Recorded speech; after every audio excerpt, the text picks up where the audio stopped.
एकच घर सगळ्या पक्षात. कमाल झाले हो. याचे धंदे तुमचे. मरा कार्यकर्ते तुम्ही जा रोज करा आम्ही कामाला. अरे द्या ना असले पक्ष सोडून. आता लय बदलले असतील कोणी या पक्षातून त्या पक्षात त्या पक्षातून. लोकांना कळायला पाहिजे हो. काल एका पक्षात होते ना आज तिसऱ्या पक्षात आहे. आणि सगळ्याचे पोरच आहे. पोरण पुरीचे सगळ्याचे. अरे बाकीचे कार्यकर्ते का मारून टाकत काय काय हे कोण तारण हे जनता तारवणार आहे.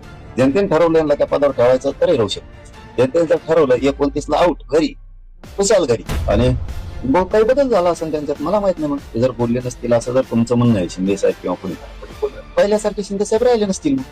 कुणी काही सांगितलं हे करू नका ते करू नका म्हणून मराठा समाजावर अन्याय होईल असं ते पाऊल उचलणार नाहीत. नसता त्याचे परिणाम त्यांना भोगावे लागतील. पुन्हा तर 80 वर्ष नव्हता तोपर्यंत तुमचे तोंड शिवले होते का? आता कुंकडून तरी आम्ही गरीबाचे लेकरं जीवाचा आटाकेटा करून उपाशी तापाशी राहून आम्ही गोरगरिबांच्या लेकरासाठी झुंजतोय. ते लढून लढून मिळवतोय आणि कसं तरी जीवाचं रान करतोय. कुणी काही सांगितलं हे करू नका ते करू नका म्हणून मराठा समाजावर अन्याय होईल असं ते पाऊल उचलणार नाहीत. नसता त्याचे परिणाम त्यांना भोगावे लागतील. पुन्हा अशा नवनवीन व्हिडिओ पाहण्यासाठी चॅनलला लाईक आणि सबस्क्राईब करा.